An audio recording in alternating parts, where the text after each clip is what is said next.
Assalamualaikum warahmatullahi wabarakatuh. Kembali lagi di Budidaya Ikan Channel. Kali ini saya akan membahas tentang perbedaan sistem bioflok dan RAS bagi budidaya ikan nila. Di sini saya mempraktekkan dan membandingkan perbedaan keduanya. Ini yang memakai aerator dan ini memakai blower.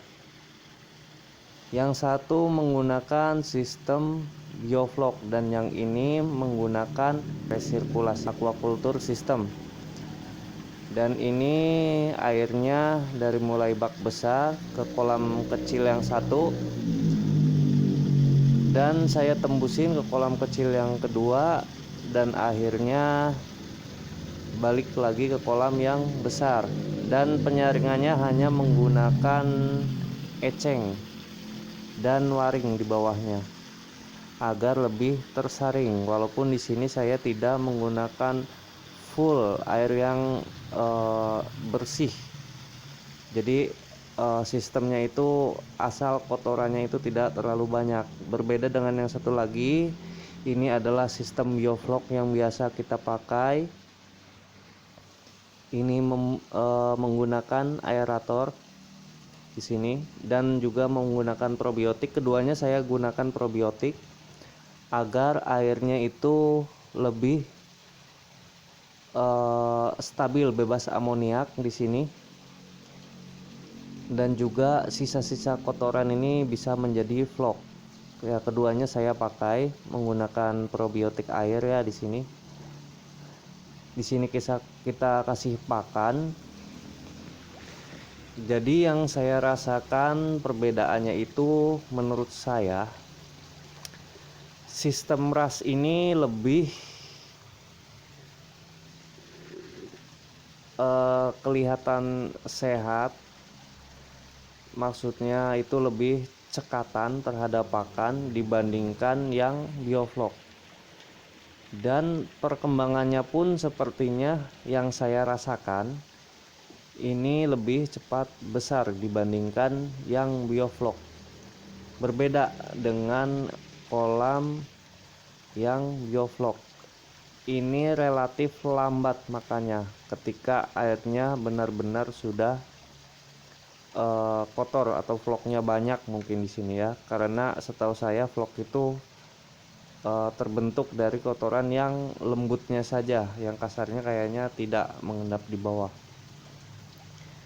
Ini kurang ya, kurang cekatan, makanya itu kurang lahap, dan berbeda sekali dengan yang RAS. Ini sangat lahap.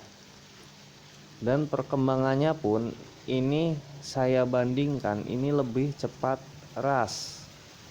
Pemberian pakannya sama, sehari 3 kali, dan tipenya tipe kenyang. Saya menggunakan tipe kenyang ini keduanya. Dan di sini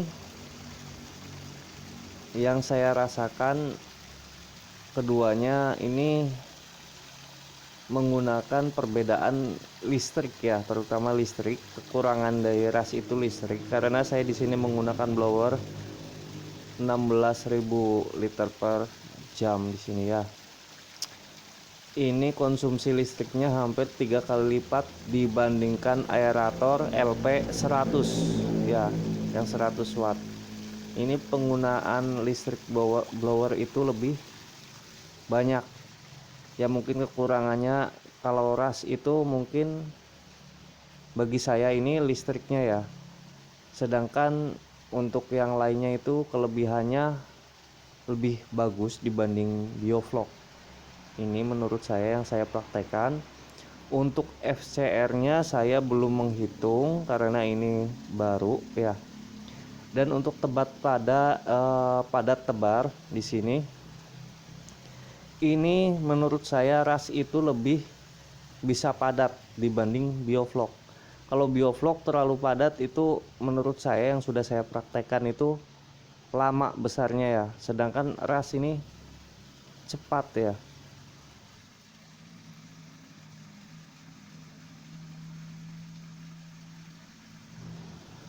Saya contohkan sepengalaman saya di sini. Ketika saya tebar 1000 ekor di kolam beton ini 4x4, mungkin 1200-an waktu itu. Ini dengan ketinggian air hanya 70 cm. Ini lama sekali besarnya ya di sini, dan nggak jadi.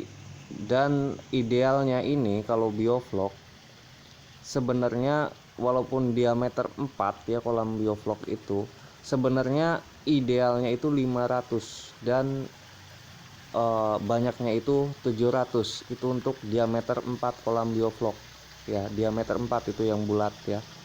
Tidak jauh berbeda dengan yang kotak ya, 4 meter kali 4 meter kali 4 meter pun segitu. Itu 500 lah kalau pengen aman. Karena di sini sekali lagi saya tekankan bahwa budidaya ikan nila itu bukan menghitung jumlah, tapi menghitung bobot ya. Wah, tebar 1500, 2000 ekor, 10.000 ekor sekalian satu kolam ya. Itu menurut saya bukan suatu perhitungan, tapi yang menjadi perhitungan utama itu adalah bobot satu kolam itu mampu menghasilkan berapa bobotnya dan kekuatan pakan kita gitu. Jadi sepengalaman saya itu,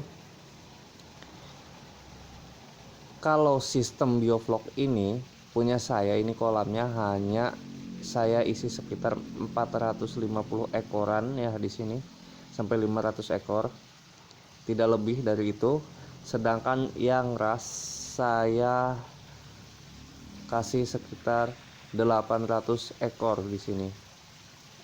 Dan di sini perkembangannya pun masih jitu yang ras untuk sampai saat ini, tapi belum menuju panen di sini ya. Nanti kita lihat panennya seperti apa, dan kita akan hitung FCR-nya atau misalkan bobotnya, misalkan dari 1 kilo pelet jadi berapa kilo daging ikan nila di sini ya. Nanti kita hitung mana yang lebih baik, ataukah sistem bioflok dengan embel-embelnya yang misalkan bisa memakan vlog kotoran jadi pakan lagi, ataukah dengan sistem ras yang seperti ini ya. Karena setahu saya di luar negeri itu, saya lihat YouTube luar itu mereka banyak yang memakai sistem ras ya. Jadi resirkulasi airnya itu sampai ke kolam itu bening lagi ya, dan memakai penutup jadi tidak kepanasan si kolamnya itu. Kebanyakan sistemnya kayak gitu, cuma saya memang belum praktek. Sekarang saya membandingkan ras dan bioflok ini, untuk sampai panen itu masih bagus yang mana, seperti itu ya. Terus FCR-nya itu bagaimana di sini ya? Bagus bioflok atau ras? Dan kelebihan dan kekurangannya itu apa nantinya ya? Ya, terima kasih. Ini hanya sekedar sharing saja, semoga bermanfaat. Ini hanya opini dan argumen saya. Kenyataannya belum saya jabarkan sepenuhnya di sini. Terima kasih bagi teman-teman. Bagi yang belum subscribe, silahkan klik tombol subscribe-nya. Jangan lupa like ketika suka dengan video ini penjelasannya, dan semoga kita sukses semua di sini. Amin. Ada pertanyaan silahkan klik di kolom komentar saja. Terima kasih. Salam sukses, salam budidaya.